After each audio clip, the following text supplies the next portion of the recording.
Hay un número que no necesita contexto ni explicación: 330.000. Esa es la cantidad de soldados que el sexto ejército alemán llevaba consigo cuando cruzó el río Don en el verano de 1942, marchando hacia una ciudad a orillas del Volga que llevaba el nombre del hombre que más odiaba Adolf Hitler. 330.000 soldados con 3 años de victorias consecutivas grabadas en el cuerpo, hombres que habían cruzado Europa entera sin conocer la derrota, que habían destruido ejércitos enteros y capturado cientos de miles de prisioneros en maniobras de cerco que los libros de historia aún estudian con asombro. El Sexto Armée fue establecido formalmente en octubre de 1939, apenas semanas después del fin de la campaña de Polonia. No surgió de la nada. Fue la reorganización del 10º Armée que había combatido en ese primer frente de la guerra, transferido al oeste el 10 de octubre de 1939 y renombrado bajo el mando del general der Infanterie Walter von Reichenau. Pero para entender qué era ese ejército en realidad, que lo hacía diferente de cualquier otra formación de su tamaño en el mundo en ese momento, es necesario retroceder aún más, hasta la naturaleza misma de la doctrina que lo animaba y hasta los hombres que esa doctrina había producido. Alemania había pasado de tener un ejército de 100.000 hombres, el límite impuesto por el Tratado de Versalles en 1919, a desplegar millones de soldados en menos de una década. Esa transformación fue logística e industrial, pero también y sobre todo doctrinal. El ejército que Versalles había dejado vivo, el Reichswehr de 100.000 hombres, fue paradójicamente el laboratorio donde se incubaron las ideas que lo transformarían.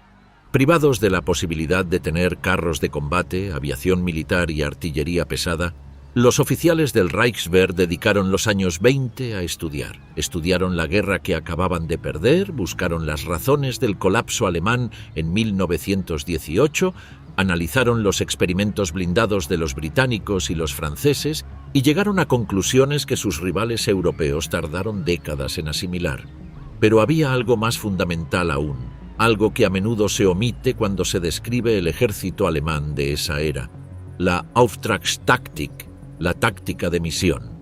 Su historia es más antigua que el siglo XX. Sus raíces se encuentran en las reformas militares prusianas de la primera mitad del siglo XIX, en el pensamiento de Clausewitz y en la práctica operativa del mariscal Helmut von Moltke el Viejo durante las guerras de unificación alemana. La Auftragstaktik partía de una premisa que sus rivales encontraban difícil de aceptar. El campo de batalla es inherentemente caótico e impredecible, y cualquier plan detallado comienza a degradarse en el momento en que se hace contacto con el enemigo. En consecuencia, la solución no era planificar con mayor detalle, sino entrenar a los oficiales en todos los niveles para actuar con iniciativa dentro del marco de los objetivos generales asignados. En el ejército alemán de 1939 a 1942, un comandante de batallón que identificaba una oportunidad en el campo de batalla tenía no solo la autoridad, sino la obligación de actuar sobre ella sin esperar órdenes desde arriba. Se le asignaba un objetivo: tomar ese pueblo, cruzar ese río, neutralizar esa batería, no un método. La iniciativa era una virtud cardinal. Un comandante que esperaba instrucciones detalladas cuando la situación cambiaba era considerado un fracaso, independientemente de su grado. Un comandante que actuaba sin órdenes pero que identificaba correctamente el objetivo superior y contribuía a su logro era elogiado, aunque hubiera infringido la letra del plan. Esta cultura producía mandos intermedios capaces de tomar decisiones rápidas y correctas bajo presión, lo que hacía a las unidades alemanas moverse con una velocidad y coordinación que sus enemigos tardaron años en comprender y aún más en imitar. El sistema de formación que producía esos oficiales era igualmente exigente. La Kriegsakademie, la Academia de Guerra, seleccionaba a sus candidatos mediante una serie de pruebas que duraban meses y que evaluaban no solo el conocimiento táctico y operativo, sino la capacidad de razonamiento bajo presión, la claridad de expresión escrita, la comprensión geográfica y logística y el juicio independiente. Los oficiales seleccionados pasaban años aprendiendo a redactar órdenes concisas, a analizar situaciones tácticas complejas, a comprender la perspectiva de los niveles superiores e inferiores simultáneamente. El resultado era un cuerpo de oficiales profesionales cuya competencia técnica era, en el período 1939 a 1942, sin equivalente en el mundo. El Sexto Ejército absorbió esa filosofía desde su nacimiento bajo von Reichenau. Walter von Reichenau había nacido en 1884 en Karlsruhe, hijo de un general prusiano. Era un hombre que encarnaba las contradicciones del oficial alemán de aquella era. Brillante estratega, convencido tecnócrata militar, atleta riguroso, corría maratones y practicaba deportes extremos a una edad en que sus colegas jugaban al ajedrez en el casino de oficiales, y al mismo tiempo uno de los oficiales más ideológicamente comprometidos con el régimen nazi dentro del alto mando. A diferencia de la mayoría de sus pares aristocráticos, von Reichenau había cultivado activamente su relación con Hitler desde principios de los años 30 y había servido como intermediario entre el partido y el ejército en los años del ascenso al poder. Su ideología se manifestó de manera documentada en la Schärfebefehl, la Orden de la Severidad, que emitió el 10 de octubre de 1941 para el Sexto Ejército, instruyendo a sus hombres sobre lo que él describía como el deber de exterminar la amenaza judeo-asiática y de considerar a los comisarios políticos soviéticos como representantes de una subhumanidad que no merecía la protección de las leyes de la guerra. El documento fue distribuido en el Frente Oriental a solicitud de Hitler, quien lo presentó como modelo para los otros comandantes de ejércitos. Fue uno de los primeros documentos oficiales en los que un comandante de campo articulaba el genocidio como parte de la misión militar ordinaria. Las unidades del Sexto entregaron a judíos y comisarios capturados a los Einsatzgruppen y a la Feldgendarmerie, como ocurrió en la región de Kiev en septiembre de 1941, incluyendo la masacre del barranco de Babi Yar, donde fueron asesinadas más de 33.000 personas en 2 días. Pero su influencia táctica sobre el Sexto fue igualmente real y profunda. Instauró una cultura de iniciativa en los mandos intermedios, de decisión rápida, de agresividad sostenida que se mantendría mucho después de que él abandonara el mando. Los oficiales del Sexto aprendieron que la lentitud era un vicio y la audacia una virtud, que el momentum del combate era un activo que se perdía en el momento en que se detenía el avance, y que la incertidumbre nunca era excusa para la inacción. Esa cultura sería la que llevaría al Sexto de Polonia a Kiev y de Kiev a las orillas del Volga, y sería también, en las horas decisivas del cerco de Stalingrado, la cultura que Paulus no encarnaba y que su ejército necesitaba con urgencia desesperada. La estructura orgánica que el Sexto Ejército tendría en su momento de mayor poder estaba compuesta, en términos generales, por 4 cuerpos de ejército: el 8º Army Corps, el 11º Army Corps, el 14º Panzer Corps y el 51º Army Corps. El cuerpo más poderoso en términos de capacidad de maniobra era el 14º Panzer Corps del general der Panzertruppe Hans Valentin Hube, que agrupaba las divisiones blindadas y motorizadas, la 3ª División de Infantería Motorizada, la 60ª División de Infantería Motorizada, la 94ª División de Infantería, la 16ª División Panzer y eventualmente fracciones de la 14ª y la 24ª. Estas formaciones eran el filo cortante del ejército, capaces de avanzar 40 o 50 kilómetros en un día sobre terreno abierto, rebasando posiciones enemigas y sembrando el caos en las retaguardias. Los cuerpos de infantería proporcionaban la masa y la capacidad de combate sostenido, asegurar terreno, reducir posiciones defensivas, eliminar los bolsones que la caballería blindada dejaba a sus espaldas. A todo ello se sumaba la integración con la Luftwaffe, en particular con el 8º Fliegerkorps del Generalleutnant Martin Fiebig, que asignaba bombarderos en picado Ju-87 Stuka y cazabombarderos para apoyo cercano a las unidades terrestres, con una rapidez y eficacia que ningún otro ejército del mundo había logrado perfeccionar. Los pilotos de los Stuka, que apoyaban al Sexto en los años de victorias, llevaban la guerra vertical al campo de batalla. Atacaban artillería enemiga, destruían pontones sobre ríos, desbarataban concentraciones de blindados antes de que llegaran al frente. El sistema de comunicaciones que coordinaba esos ataques, con oficiales de enlace de la Luftwaffe embarcados en los cuarteles generales de los cuerpos terrestres, era la columna vertebral invisible de esa potencia combinada. Todo eso, La doctrina, los hombres, la estructura, la integración con la aviación, era lo que hacía del Sexto Ejército algo sin precedentes en la historia militar alemana y, en aquel momento, en la historia militar mundial. Era una máquina de guerra afinada por 3 años de combate real, por victorias que habían confirmado la validez de sus principios fundadores y por la experiencia acumulada de centenares de miles de hombres que habían aprendido a funcionar juntos bajo fuego.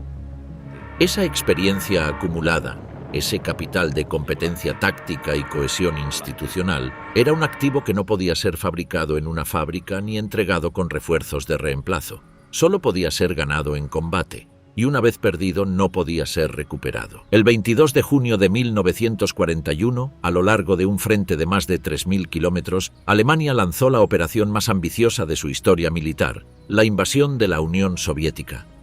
Para esa campaña, el Sexto Ejército fue asignado al Grupo de Ejércitos Sur bajo el mando del Generalfeldmarschall Gerd von Rundstedt.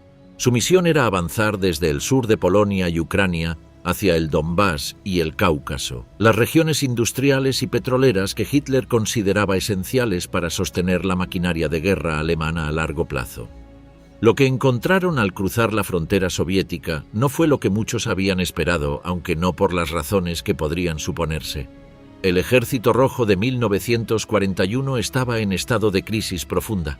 Las purgas de Stalin entre 1937 y 1938 habían decapitado literalmente a su cuerpo de oficiales. Miles de generales, coroneles y comandantes de experiencia habían sido fusilados o enviados a los campos de trabajos forzados. Las unidades que enfrentaron a los alemanes en los primeros días de Barbarroja estaban frecuentemente mal lideradas, mal comunicadas y en posiciones tácticas inadecuadas. Los resultados fueron catastróficos para los soviéticos. El Sexto Ejército, junto a unidades blindadas del primer Panzergruppe bajo el mando de Ewald von Kleist, participó en una serie de batallas de cerco que figuran entre las mayores de toda la historia militar. En la batalla de Kiev, en septiembre de 1941, las fuerzas del Grupo de Ejércitos Sur cerraron una bolsa de proporciones gigantescas alrededor de 4 ejércitos soviéticos completos del frente suroeste al mando del general polkovnik Mikhail Kirponos. El número de prisioneros capturados superó los 600.000 hombres. No hay precedente comparable en la historia documentada de la guerra moderna. El Sexto Ejército fue parte integral de esa maniobra. Sus divisiones de infantería cerraron los flancos del cerco, resistieron los intentos desesperados de ruptura soviética desde dentro y desde fuera y sostuvieron la presión durante semanas en un terreno de llanuras abiertas cruzadas por ríos y barrancos que ofrecían poca cobertura natural. No sé cuántos eran, recordaría décadas después un oficial de infantería alemán que sirvió durante ese periodo. Columnas interminables durante días. Marchaban hacia el oeste sin que casi nadie los custodiara, porque simplemente no teníamos suficientes soldados para escoltarlos a todos. Pero el triunfo en Kiev era también, aunque nadie lo veía así en ese momento, una trampa. Alemania estaba ganando batallas de proporciones épicas mientras el tiempo se agotaba. La campaña de 1941 había comenzado en junio con la expectativa de una victoria en semanas. Para octubre, el Ejército Rojo había sufrido pérdidas que habrían destruido cualquier otro ejército del planeta, y sin embargo seguía existiendo. Seguía recibiendo refuerzos desde los Urales y Siberia, seguía combatiendo. El invierno llegó. El avance alemán se detuvo a las puertas de Moscú. Para el Sexto Ejército, ese primer invierno soviético fue una prueba diferente a todo lo anterior. Los hombres que habían cruzado Europa occidental en un verano glorioso se encontraron ahora en temperaturas de 40 grados bajo cero, sin equipo de invierno adecuado, sosteniéndose en posiciones defensivas contra contraataques soviéticos que llegaban de noche en el silencio de las nevadas. La logística alemana, diseñada para una guerra corta, crujía bajo el peso de una campaña que no terminaba. El frío era diferente a cualquier cosa que yo hubiera imaginado, escribió un soldado raso del Sexto Ejército en una carta que no llegó a su destino hasta después de la guerra. No es que hiciera frío y ya, es que el frío lo cambiaba todo. Los fusiles se atascaban, los motores no arrancaban, los pies dejaban de doler porque ya no los sentías. Yo sabía que eso era peor, no mejor. Y sin embargo, el Sexto Ejército sobrevivió ese invierno. Absorbió las pérdidas, mantuvo sus líneas y entró en la primavera de 1942 aún como una fuerza funcional y combativa. Muchas unidades alemanas en el frente oriental quedaron tan diezmadas durante aquel primer invierno que debieron ser disueltas o refundadas prácticamente desde cero. El sexto llegó golpeado, pero estructuralmente intacto. Su cadena de mando funcionaba, sus divisiones de élite mantenían su cohesión, su capacidad operativa era real. El 12 de enero de 1942 ocurrió algo que cambiaría el destino del Sexto Ejército de manera que nadie pudo prever en ese momento. El general Feldmarschall Walter von Reichenau sufrió un colapso mientras hacía su carrera matutina en Poltava. Los médicos diagnosticaron una embolia cerebral masiva. Fue trasladado en avión a Leipzig, donde murió el 17 de enero. El hombre que lo reemplazó al frente del Sexto Ejército era su antiguo jefe de Estado Mayor, el general der Panzertruppe Friedrich Wilhelm Ernst Paulus. La elección de Paulus no fue accidental ni improvisada. Von Reichenau mismo lo había sugerido a Hitler poco antes de su muerte, convencido de que su antiguo colaborador era el más capaz de los candidatos disponibles. El propio Halder, jefe del Estado Mayor del OKH, había apoyado la candidatura de Paulus durante la crisis de enero de 1942, cuando Paulus había ayudado a mantener la coherencia del mando en los sectores más presionados del frente oriental durante el contraataque soviético de ese invierno. Contaba con el respaldo del sistema, contaba con la confianza de los hombres que distribuían el poder dentro del alto mando alemán. Lo que no contaba, y lo que nadie dentro de ese sistema parecía valorar lo suficiente en ese momento, era la experiencia de mando en combate a nivel operativo.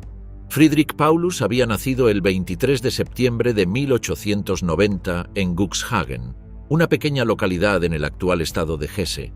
Era hijo de Friedrich August Paulus, un tesorero de escuela sin pretensiones nobiliarias, y de Berta Lindenau.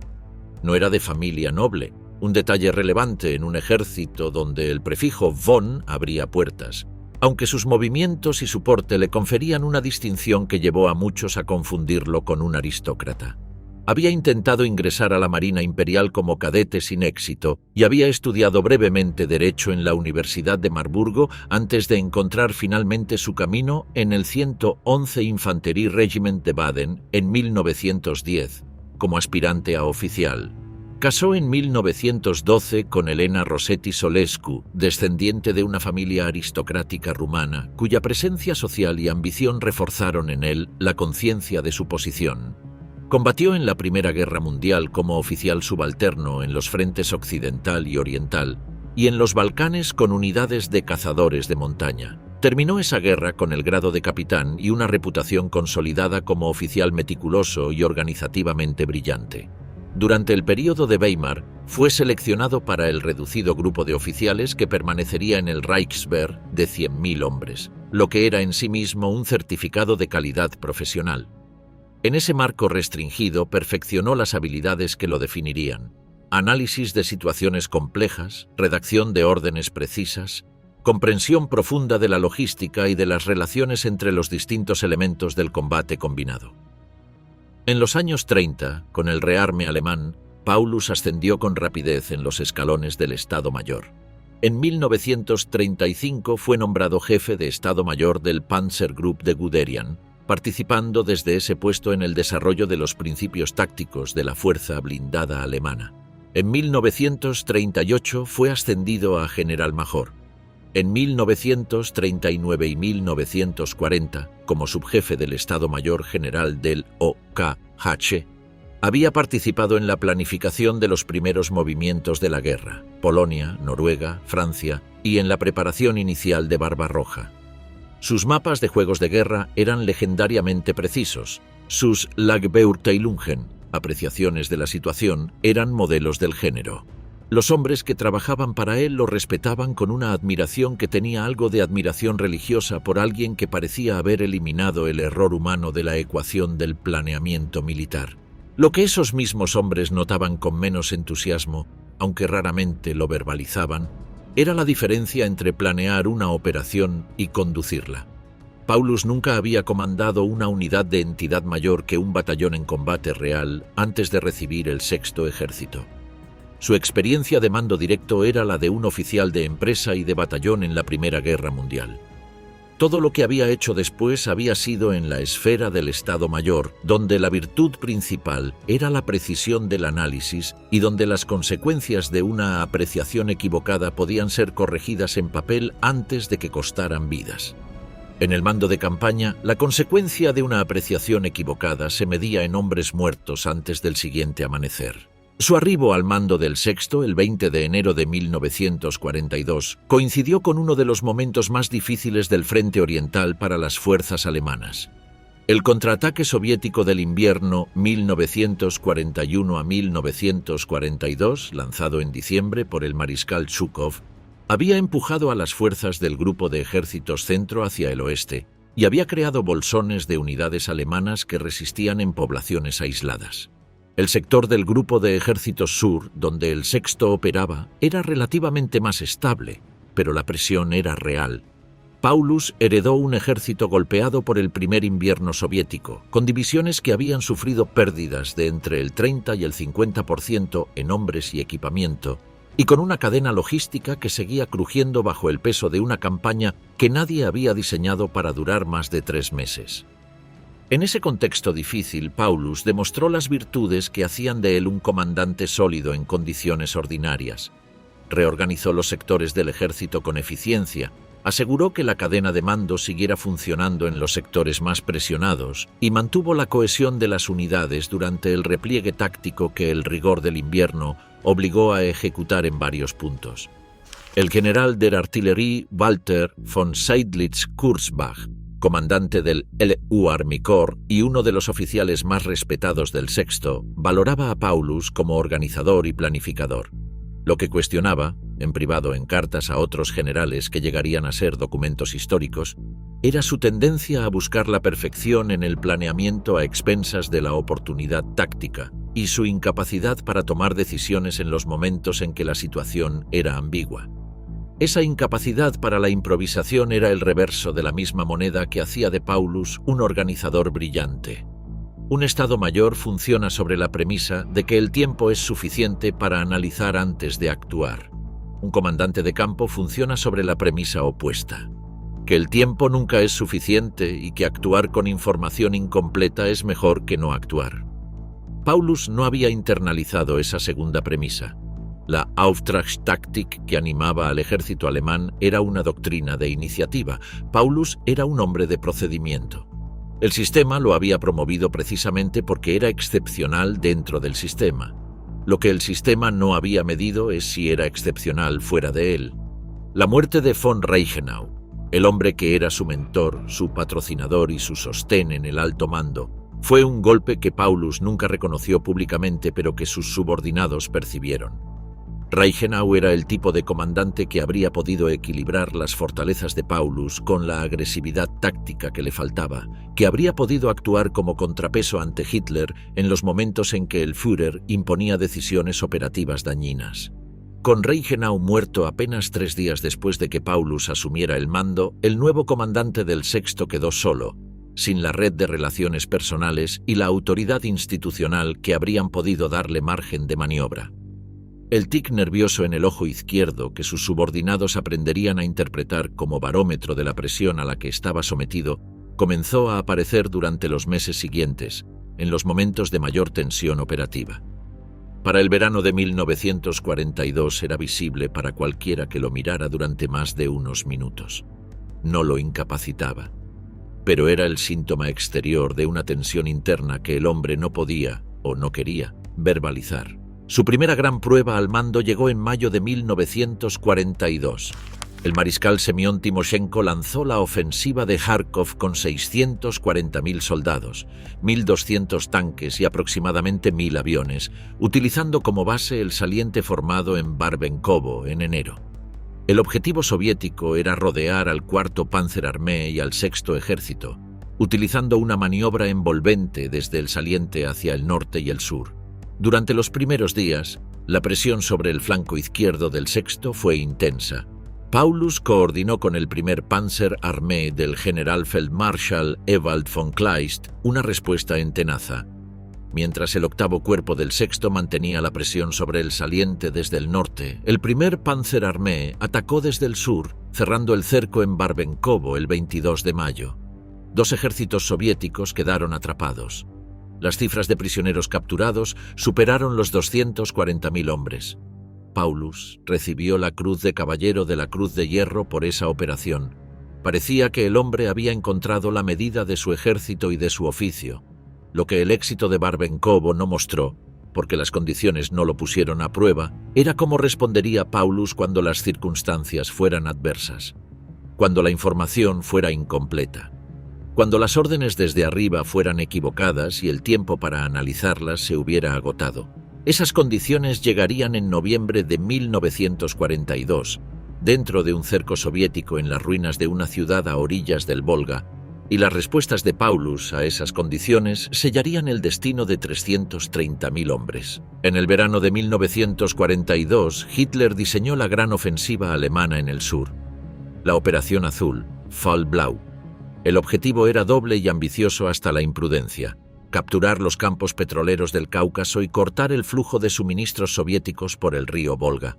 El grupo de ejércitos sur fue dividido en 2 grupos. El grupo A avanzaría hacia el Cáucaso. El grupo B, que incluía al sexto ejército y al cuarto Panzerarmee, avanzaría hacia el este y el sureste. El 28 de junio de 1942, la Operación Azul comenzó con un ataque hacia Voronezh. El grueso del sexto ejército no avanzó hasta 2 días después, con el segundo ejército húngaro y el primer ejército panzer protegiendo sus flancos izquierdo y derecho respectivamente. Los primeros días confirmaron las esperanzas. El frente soviético al sur de Rusia cedía. Las fuerzas de Timoshenko se retiraban en lugar de resistir en posiciones fijas, aprendiendo la lección amarga de 1941. Las bolsas de cerco que habían caracterizado el primer año de la campaña se hacían más difíciles de ejecutar. Pero el avance era real. El 23 de julio cayó Rostov del Don. Este éxito motivó la emisión de la directiva del Führer número 45, que cambiaba el orden de ejecución de la Operación Azul, con consecuencias que algunos generales interpretaron de inmediato como un síntoma de sobreextensión. Se ordenaba que el grupo A avanzara hacia el Cáucaso sin esperar a que el grupo B asegurara el Volga. Ambos objetivos se tomarían simultáneamente, y en ese mismo documento se le asignaba al sexto ejército alemán una tarea que la directiva presentaba como secundaria, pero que se convertiría en el centro de gravedad de toda la guerra: avanzar solo hacia Stalingrado y tomar la ciudad. Stalingrado, una ciudad industrial a orillas del Volga, con una extensión de más de 50 kilómetros a lo largo de la orilla occidental del río, con fábricas enormes que fabricaban tanques T-34 y armamento pesado incluso mientras los obuses caían sobre sus tejados. Una ciudad obrera, funcional, sin la belleza arquitectónica de Kiev o la amplitud de Yarkov. Pero tenía el río, y tenía el nombre del propio Stalin, y esos 2 factores la convirtieron en el lugar donde la guerra cambió de dirección para siempre. El rápido avance del sexto ejército hacia el Volga había creado un flanco izquierdo expuesto de más de 560 kilómetros hasta Voronezh, protegido por el segundo ejército húngaro, el octavo ejército italiano y el tercer ejército rumano. En el flanco derecho, el cuarto ejército rumano. Estas tropas de inferior capacidad material, desprovistas de defensas antitanque modernas, determinarían el futuro del sexto ejército en los meses siguientes. Nadie en el alto mando alemán quería verlo. O quizás nadie tenía el valor de decirlo en voz alta. El 23 de agosto, la vanguardia de la 16 Panzer División divisó el Volga. Ese mismo día, la cuarta Luftflotte, la cuarta flota aérea del Generaloberst Wolfram Freiherr von Richthofen, bombardeó Stalingrado con aproximadamente 600 aviones. Las cifras de víctimas civiles durante ese bombardeo superaron los 40.000 muertos. La ciudad ardía, y el sexto ejército se preparaba para entrar. Nadie que haya estudiado los primeros días del asalto del sexto ejército sobre Stalingrado deja de notar la brecha entre las expectativas y la realidad. Los primeros combates, en agosto de 1942, parecieron confirmar lo que la experiencia previa prometía. Los soviéticos cedían terreno en los suburbios, se fragmentaban bajo la presión combinada de la infantería y la aviación, y la ciudad parecía destinada a caer en semanas. El general Paulus calculó que la resistencia organizada se rompería pronto. El general Feldmarschall von Weichs, comandante de Heeresgruppe B, compartía ese optimismo. Incluso en el OKW, los informes del avance se leían como la fase final de una operación que seguía la lógica de todas las anteriores. No fue así. Stalingrado no era Francia, no era Bélgica, no era siquiera la estepa ucraniana donde las grandes bolsas de cerco habían funcionado con precisión de relojería. Stalingrado era una ciudad industrial de construcción soviética de los años 20 y 30. Edificios de concreto armado de 4 y 5 pisos diseñados no para la estética, sino para la resistencia al clima y al peso industrial. Fábricas de estructuras metálicas que medían centenares de metros de largo con muros de acero y hormigón, graneros de piedra con paredes de 1 metro de espesor, canales de desagüe industrial que cortaban el terreno en sectores de combate cerrado. La ciudad no tenía las grandes avenidas ni los espacios abiertos que hacían los tanques y la artillería decisivos en el campo abierto. Era un laberinto, y en un laberinto la Auftragstaktik y la Blitzkrieg perdían su ventaja más fundamental, la velocidad. El 13 de septiembre de 1942, el general-leitenant Vasily Ivanovich Chuikov recibió el mando del 62º Ejército de manos de Nikita Khrushchev y Andrei Yeryomenko, con una orden que no dejaba margen de interpretación: defender Stalingrado hasta la muerte. Chuikov tenía 42 años y llevaba en el Ejército Rojo desde los 15, cuando se alistó como voluntario en la Guardia Roja en 1918 durante la Guerra Civil. Había combatido en la Guerra ruso-finlandesa de 1939 a 1940 como comandante de ejército, y esa experiencia, en muchos sentidos un fiasco para las fuerzas soviéticas, lo había formado en la comprensión de lo que significaba combatir en condiciones de visibilidad reducida, terreno restringido y superioridad táctica del adversario. Era explosivo en el trato, propenso a expulsar a subordinados que no actuaban con la rapidez que exigía, y poseía una comprensión intuitiva de lo que diferenciaba el combate urbano de cualquier otro tipo de guerra. Chuikov entendió algo que sus adversarios tardaron semanas en aceptar. La única manera de sobrevivir dentro de Stalingrado era no dejar espacio entre sus propias líneas y las alemanas. La distancia estándar entre líneas enemigas en el combate convencional, típicamente entre 300 y 500 metros, era la distancia que necesitaba la artillería alemana para tirar de manera segura sin alcanzar sus propias posiciones, y la que necesitaban los Stukas para identificar los objetivos y atacarlos sin riesgo de golpear a tropas amigas. Si los defensores soviéticos se pegaban lo suficientemente cerca de los atacantes, esa artillería y esa aviación perdían su utilidad. Bombardear al enemigo significaba bombardearse a sí mismos. Chuikov llamó a esto abrazar al enemigo. Sus hombres lo practicaron con una ferocidad que no tenía nombre en ningún manual de táctica. La implementación práctica de esa táctica transformó el campo de batalla en algo que los alemanes nunca habían encontrado.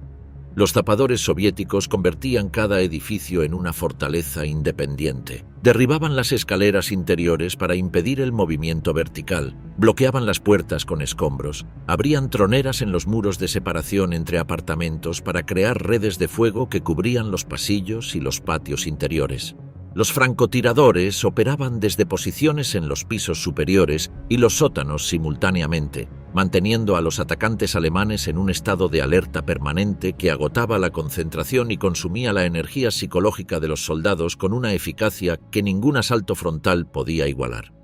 Los ingenieros de asalto alemanes, los Pioniere, que entraban a un edificio, nunca sabían si estaba completamente limpio o si había soviéticos vivos en el piso de abajo, en el tejado o detrás del muro que acababan de cruzar.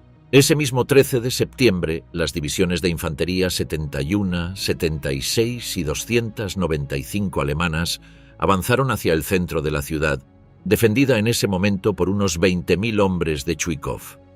La 71ª División llegó al centro de la ciudad y capturó la estación de ferrocarril principal. Pero un contraataque de la 13ª División de Fusileros de la Guardia del General Mayor Alexandr Rodimtsev, que había cruzado el Volga en barcazas bajo el fuego alemán la noche anterior, preservó el embarcadero central. el punto vital para mantener el flujo de refuerzos y suministros desde la orilla este del río. De esa división soviética, solo 320 hombres de los 10.000 iniciales sobrevivieron a la batalla entera, pero el embarcadero se mantuvo. El control del Volga era el corazón de la estrategia defensiva soviética. La orilla este del río permanecía en manos soviéticas durante toda la batalla, y desde esa orilla llegaban noche tras noche los refuerzos, las municiones, los alimentos y los médicos que mantenían vivo al 62 ejército. Los transbordadores cruzaban bajo el fuego de la artillería y la aviación alemanas. Muchos se hundieron. Los que llegaban descargaban bajo el fuego y regresaban con heridos. El río en septiembre y octubre estaba a temperaturas que mataban en minutos a quien caía al agua. Las barcazas navegaban entre los bloques de hielo que comenzaban a formarse en noviembre. El puente de logística sobre el Volga era frágil, intermitente y costoso en vidas, pero nunca se rompió del todo. El Sexto Ejército sangró en septiembre y octubre. Las divisiones que habían entrado a la batalla con miles de hombres cada una se redujeron a esqueletos numéricos, pero a menudo más letales por ello, porque los que sobrevivían eran los más experimentados y más adaptados al tipo de combate específico de esa ciudad. Las cifras del propio 14º Panzerkorps son reveladoras. Al final de septiembre, la 16ª División Panzer, una de las unidades de élite del Sexto que había llegado al Volga en agosto, tenía menos de 2.000 combatientes efectivos. La 24ª División Panzer, otra de las joyas del Sexto, había perdido más del 60% de sus oficiales desde el inicio de los combates en la ciudad. Algunos regimientos combatían con menos de 100 soldados efectivos, el equivalente a una compañía nominal. Las fábricas que daban nombre a los sectores de combate se convirtieron en los epicentros de las batallas más brutales. La fábrica de tractores Dzerzhinsky, con sus naves de acero y cemento de 800 metros de largo, sus fosas de montaje de varios metros de profundidad, sus grúas de techo que todavía colgaban sobre el campo de batalla destrozado, fue escenario de una lucha que duró semanas y que se midió literalmente en metros por día. La fábrica de cañones Barricadi, donde los soviéticos habían estado produciendo artillería hasta días antes de que los alemanes llegaran, era un complejo de naves industriales que los defensores habían convertido en una fortaleza de hormigón y hierro que requería un esfuerzo descomunal para ser tomada habitación por habitación. La fábrica de acero Octubre Rojo, en el sector norte, era un conglomerado de hornos de fundición, almacenes y dependencias administrativas que cambiaba de manos en algunos sectores varias veces en el mismo día. «Dentro de la fábrica era diferente», escribió un cabo alemán que sirvió en los combates por Barricadi. «Afuera había cielo, aunque fuera gris. Adentro solo había oscuridad, polvo de cemento y el ruido, siempre el ruido. Los disparos dentro de esos espacios sonaban distintos, más secos, más cercanos. Te quedabas sordo después de un rato y combatías en silencio, mirando sombras». El 14 de octubre de 1942, Paulus lanzó lo que sería el asalto más concentrado de toda la batalla. 5 divisiones completas, la 14ª División Panzer, la 305ª y la 389ª Divisiones de Infantería, la 100ª División de Cazadores y la 60ª División de Infantería Motorizada, con más de 90.000 hombres y 300 tanques concentrados en un frente de 4 kilómetros, con apoyo masivo de la Luftwaffe que ejecutó más de 3.000 salidas de combate en los días más intensivos. El objetivo era la fábrica de tractores y la zona industrial circundante. En las primeras horas, el peso aplastante de ese golpe destrozó varios batallones soviéticos. La 14ª División Panzer rompió las líneas de la 37ª División de Guardias y avanzó hacia el noreste, llegando al borde de la fábrica y cortando al 62º Ejército en 2 sectores. Por un momento parecía que la resistencia iba a colapsar finalmente. La 138ª División de Fusileros Siberianos llegó cruzando el Volga en balsas durante las noches del 15 y 16 de octubre, bajo el fuego continuo de los alemanes, con temperatura del agua que se acercaba al punto de congelación. Cada hombre que cruzó ese río sabía que las posibilidades de que la barcaza fuera hundida antes de llegar a la orilla eran reales y calculables. Cruzaron de todas formas. Esa división y las unidades de refresco que siguieron en los días posteriores inyectaron en el sector exactamente la capacidad de resistencia que necesitaba para no colapsar. Los alemanes tomaron la fábrica de tractores, tomaron la mayor parte de Barricadi, ocuparon la mitad de la fábrica Octubre Rojo, pero el 62º Ejército sobrevivió.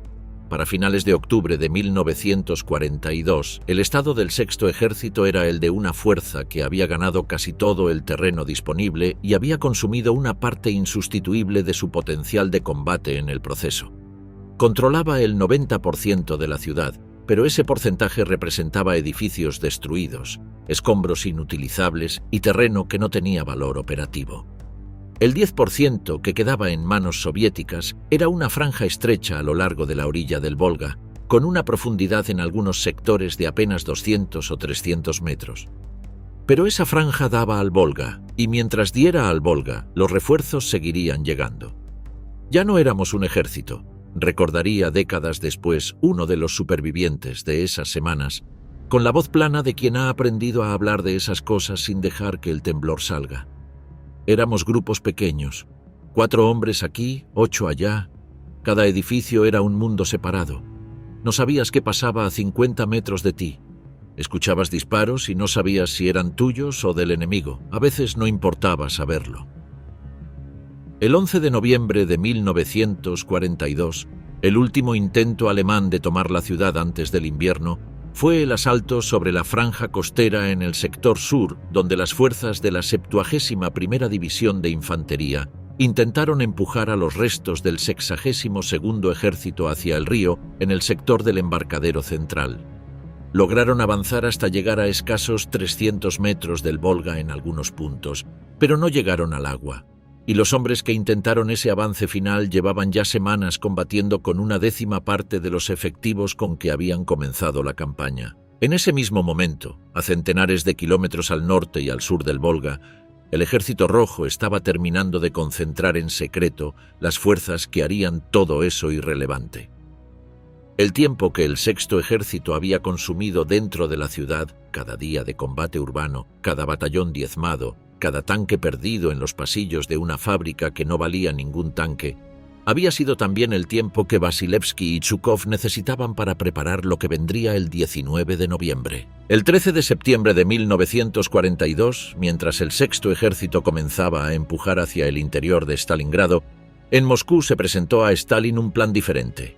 No un refuerzo de la defensa de la ciudad, un cerco del atacante. Sus autores eran el general del ejército Georgi Zhukov y el general polkovnik Alexander Vasilevsky, jefe del Estado Mayor General soviético. El concepto era de una elegancia brutal. No intentar derrotar al Sexto Ejército dentro de Stalingrado, sino rodearlo desde afuera.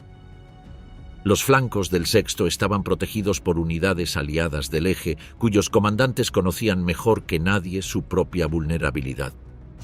El general de armata rumano Petre Dumitrescu, al mando del Tercer Ejército rumano en el flanco norte, había solicitado repetidamente armamento antitanque adicional a los alemanes. Heeresgruppe B le había enviado 60 cañones antitanque de 7,5 centímetros PaK 97/38. Dumitrescu respondió que no era suficiente. No lo era. Los soviéticos lo sabían. La Maskirovka, el engaño y el enmascaramiento, fue ejecutada con una meticulosidad que los alemanes no habían visto hasta entonces. Durante semanas, enormes masas de infantería, tanques y artillería fueron concentradas en secreto al norte y al sur de Stalingrado, en los sectores defendidos por los rumanos. Los movimientos se realizaban únicamente de noche. Los trenes avanzaban sin luces.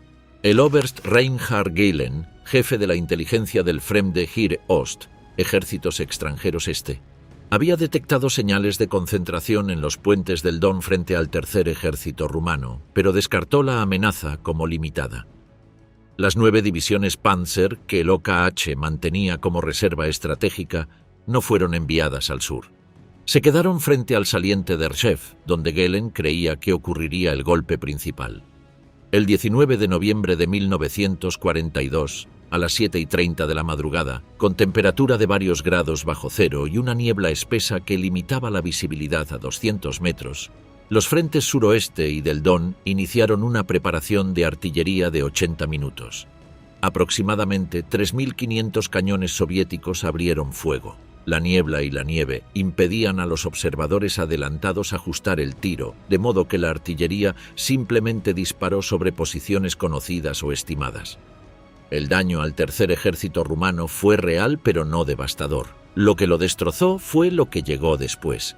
El quinto ejército de tanques del general Leitenant Prokofí Romanenko avanzó en 4 grupos de choque.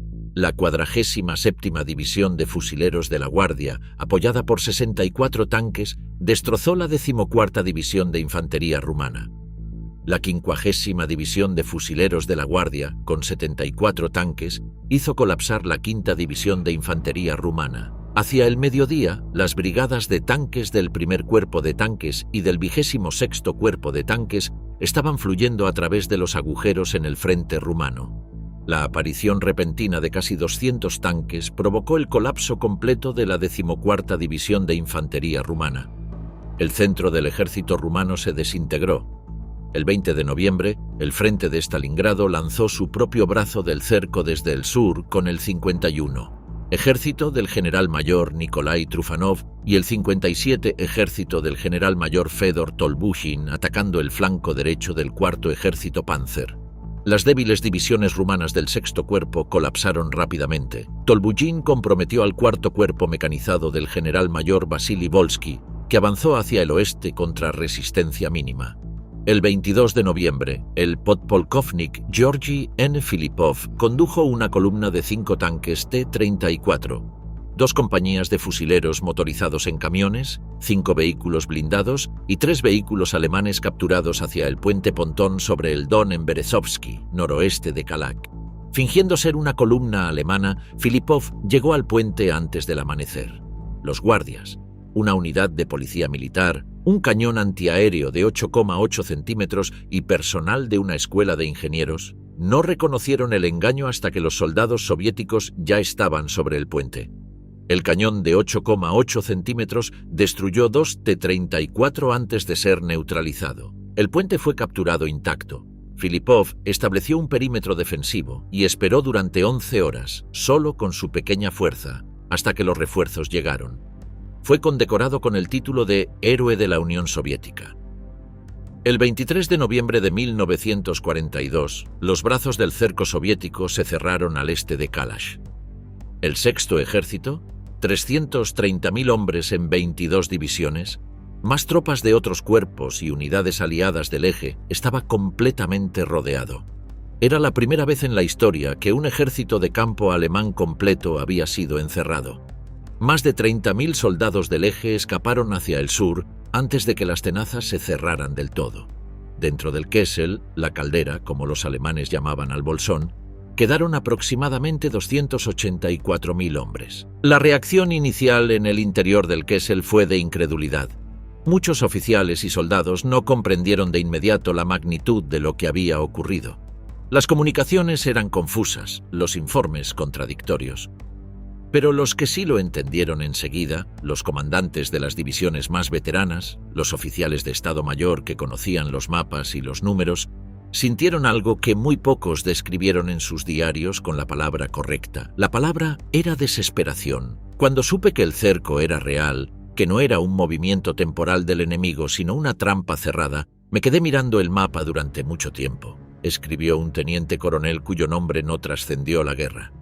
No pensé en Alemania, no pensé en mi familia.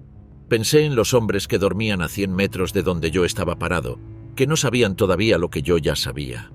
Paulus solicitó de inmediato permiso para intentar una ruptura hacia el oeste antes de que el cerco se consolidara. En la noche del 23 de noviembre, a las 23:45, envió una señal de radio a l'OKW solicitando libertad de acción, el eufemismo por permiso para romper el cerco. La respuesta de Hitler al día siguiente fue inequívoca. El sexto ejército permanecería en su posición, sería abastecido por puente aéreo y esperaría a que von Manstein rompiera el cerco desde afuera. La promesa del puente aéreo tenía un arquitecto involuntario, el Reichsmarschall Hermann Göring, comandante de la Luftwaffe. que había asegurado a Hitler que su fuerza aérea podía suministrar al sexto por aire. Lo hizo sin consultar a los expertos técnicos, basándose en el precedente del cerco de Demiansk en el invierno anterior, donde la Luftwaffe había abastecido a 6 divisiones encerradas, 96.000 hombres, con un promedio diario de 300 toneladas durante 3 meses. Pero la comparación era espuria. El sexto ejército era más de 3 veces más grande que la fuerza cercada en Demiansk.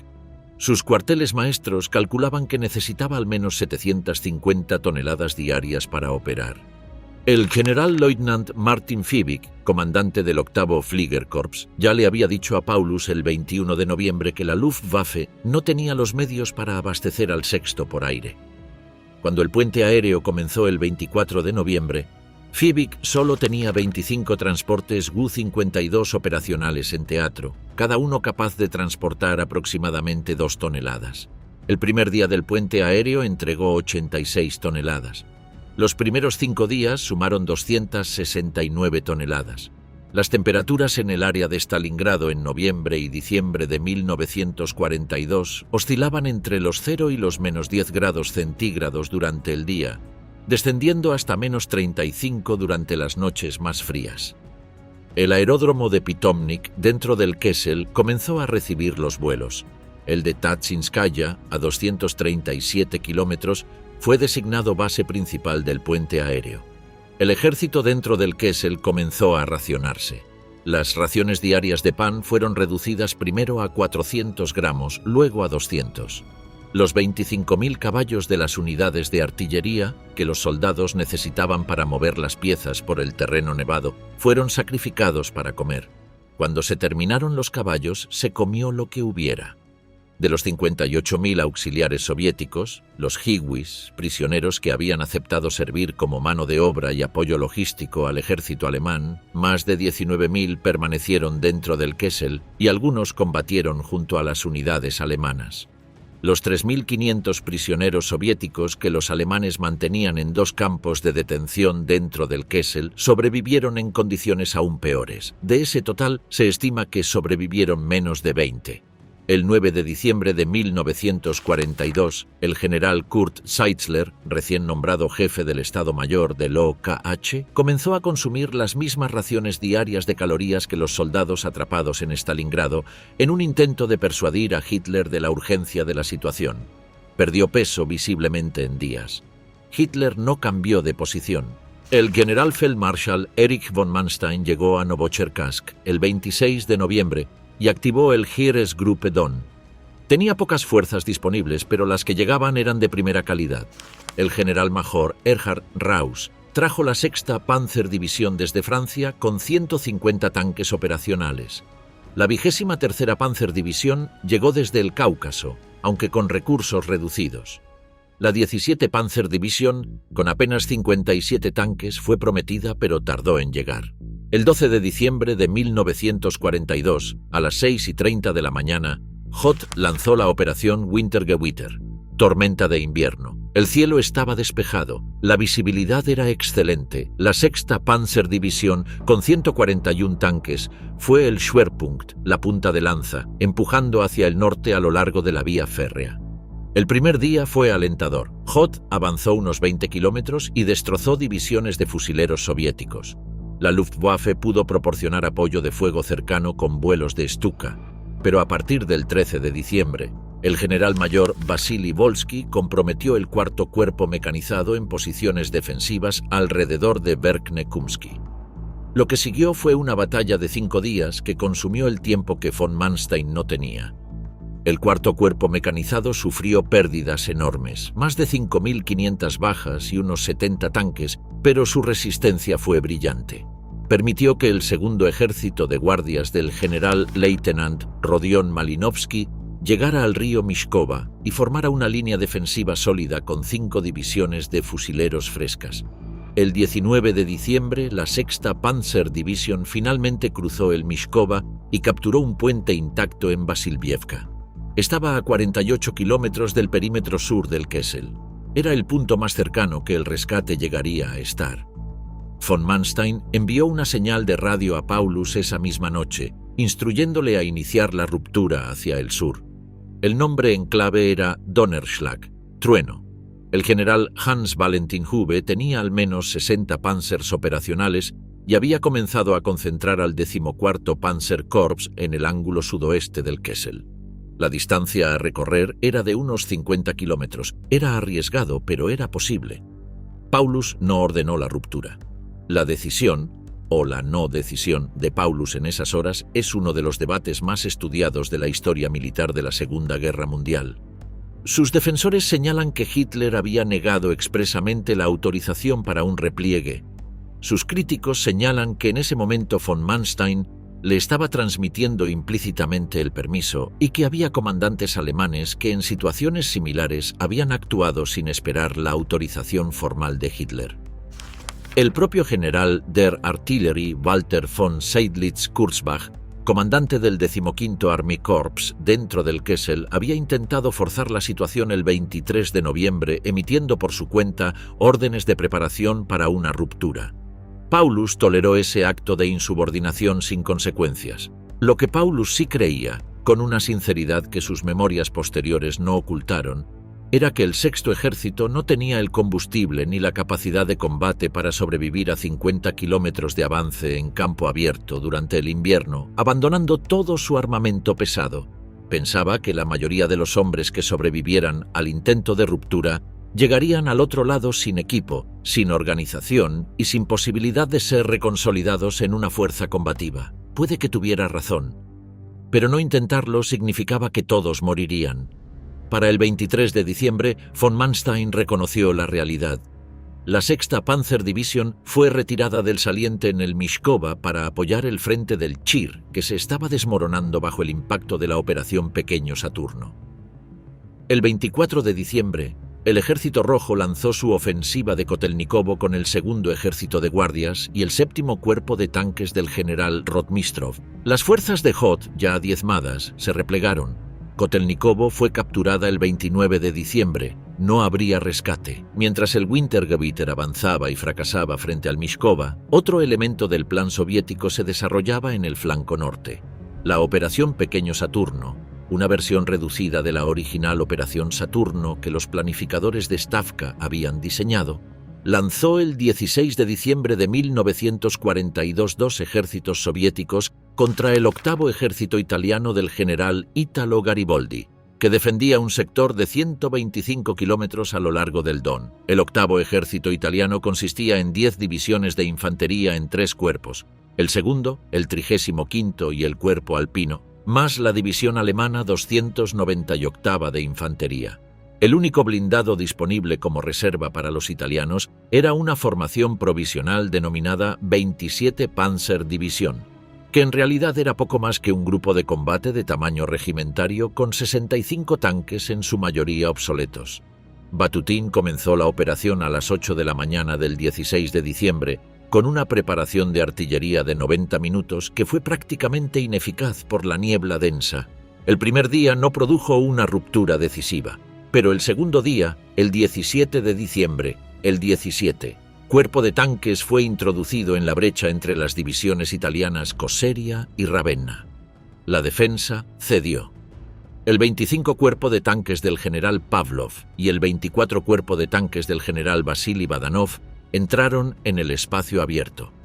El 24 de diciembre, el 24 cuerpo de tanques de Badanov, con 58 tanques operacionales, bajo un cielo que Stukas alemanes habían estado atacando sin parar durante días, llegó al aeródromo de Tatsinskaya.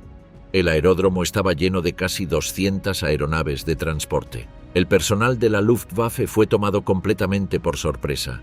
Los primeros proyectiles soviéticos desencadenaron el pánico. Los aviones comenzaron a despegar en condiciones de emergencia, algunos sin pistas despejadas. Más de 50 aeronaves fueron destruidas en tierra. Los depósitos de suministros acumulados para el puente aéreo ardieron. El puente aéreo hacia Stalingrado quedó gravemente dañado. Badanov informó su posición a Batutin. Había cumplido su misión, pero sus tanques estaban sin combustible y sin munición. Batutin no tenía medios para abastecerlo de inmediato. La 11ª Panzerdivisión del general Hermann Balck rodeó el cuerpo de Badanov el 25 de diciembre y comenzó a destruirlo sistemáticamente. En la noche del 27 al 28 de diciembre, Badanov condujo una ruptura no autorizada y llegó a las líneas soviéticas con 9 tanques y unos 900 hombres. El derrumbe del 8º Ejército italiano y la pérdida de Tatsinskaya desmantelaron los últimos apoyos externos del 6º Ejército. Von Manstein organizó líneas defensivas de emergencia a lo largo del Donetsk con lo que quedaba disponible. Pero para el 6º Ejército dentro del Kessel, el mensaje era claro. No habría rescate, no habría corredor. Había solo el frío, el hambre y el tiempo que les quedaba. El año nuevo de 1943 llegó al Kessel de Stalingrado con temperaturas que descendían regularmente a menos 20 grados centígrados durante el día y a menos 35 durante la noche. La ración diaria de pan fue reducida a 80 gramos el 30 de diciembre. El ejército tenía 103 tanques operacionales y 35 cañones de asalto a mediados de diciembre, pero el combustible necesario para moverlos se agotaba cada día más rápido de lo que llegaba. El 7 de enero de 1943, el general polkovnik Konstantin Rokossovski, ahora al mando del frente del Don que había absorbido la responsabilidad del cerco, envió un ultimátum a Paulus a través de enviados especiales. Los términos eran específicos: ración normal, tratamiento médico para heridos y enfermos, repatriación a cualquier país después de la guerra. Paulus rechazó la oferta. Las órdenes de Hitler eran igualmente específicas: resistir hasta la muerte. El 10 de enero de 1943, a las 8:05 de la mañana, Rokossovski inició la Operación Anillo, Koltso. El general polkovnik Nikolai Voronov, jefe de la artillería del Ejército Rojo y representante de Stavka, había concentrado 500 cañones y obuses más 450 lanzadoras múltiples de cohetes en un sector de ataque de 12 kilómetros. Era la densidad de artillería más alta conseguida por el Ejército Rojo hasta ese momento en la guerra. A diferencia de las operaciones anteriores, el cielo estaba despejado y la visibilidad era excelente. Los observadores avanzados soviéticos pudieron ajustar el fuego con precisión. El bombardeo de 55 minutos que abrió la Operación Anillo destruyó posiciones alemanas en todo el frente occidental del Kessel, especialmente en el sector de la 44ª División de Infantería. Las 5 divisiones de fusileros del 65 Ejército del general Batov avanzaron contra la 44ª División. Los alemanes resistieron posición por posición, a veces en combate cuerpo a cuerpo. 4 batallones alemanes fueron destrozados, pero los reservas de Panzer DV llegaron a tiempo para contener los avances más peligrosos y el frente occidental resistió ese primer día. El 11 de enero fue diferente.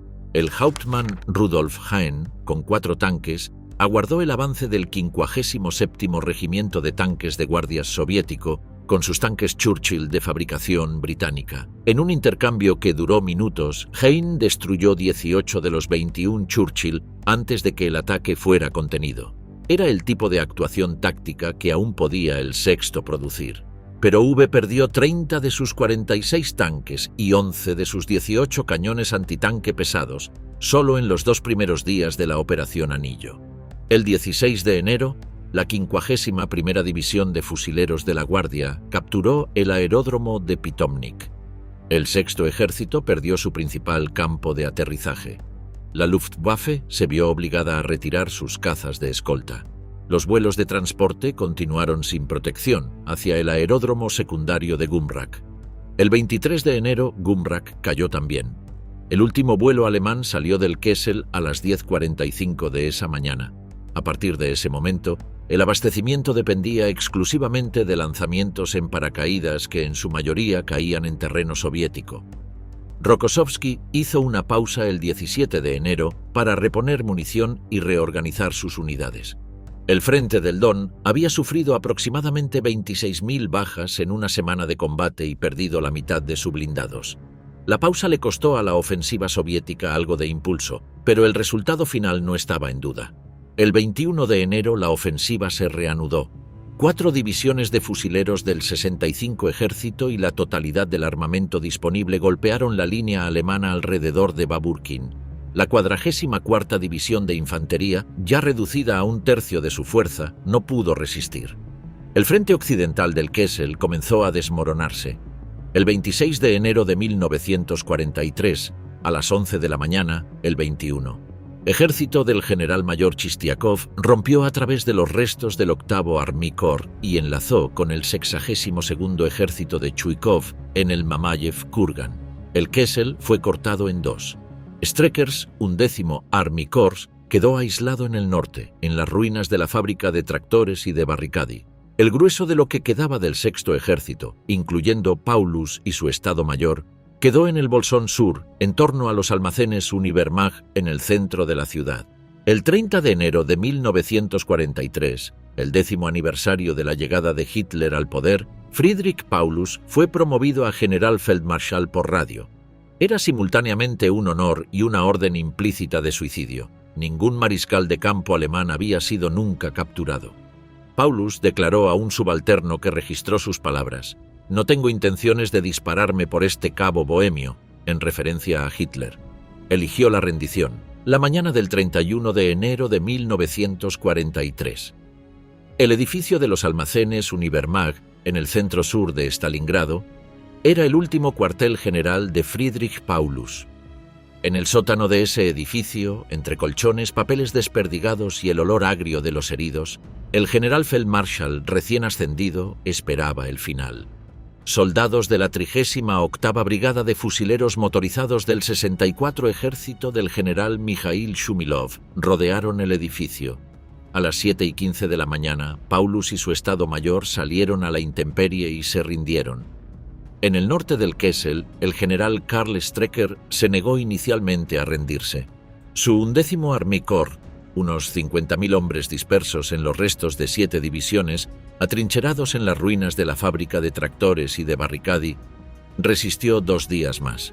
El 1 de febrero de 1943, a las 8:30 de la mañana, el Frente del Don lanzó el asalto final con el 65 y el 66 ejércitos, precedidos por un bombardeo de artillería de 90 minutos. El 16º Ejército Aéreo bombardeó las posiciones alemanas con toda su capacidad disponible. El frente norte y occidental del Bolsón fue destrozado.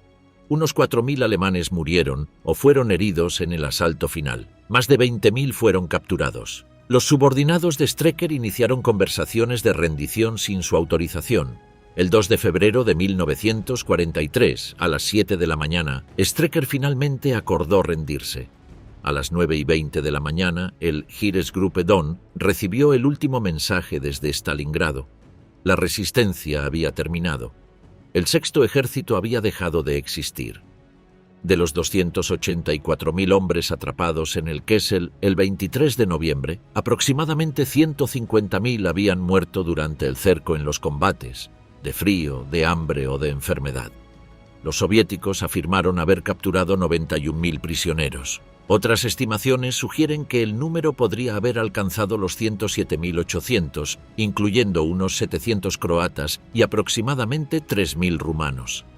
De esos prisioneros, la mayoría murió en los meses siguientes en las marchas hacia los campos y en las condiciones de los campos mismos. Muchos fueron enviados al campo Pokrovsky número 127 cerca de Saratov. De 8.007 prisioneros enviados allí, 1.526 murieron en ruta y otros 4.663 en las primeras 6 semanas de llegada. Otros fueron enviados al campo Beketovka número 108, donde fueron empleados en limpiar los escombros del campo de batalla. Los oficiales fueron distribuidos en 3 campos: Oranki número 74, Yelabuga número 97 y Krasnogorsk número 27, donde fueron interrogados y algunos procesados por crímenes de guerra. Algunos prisioneros lisiados fueron liberados en 1947 y 1948. La mayoría no fue liberada hasta después de la muerte de Stalin en 1953. Solo alrededor de 6.000 de los prisioneros capturados en Stalingrado regresaron alguna vez a Alemania. El último grupo lo hizo en 1955, 12 años después de la rendición. «Ya no le tenía miedo a morir», escribió un soldado alemán en un trozo de papel encontrado muchos años después entre los escombros de la ciudad. «Le tenía miedo a morir solo. sin que nadie supiera mi nombre.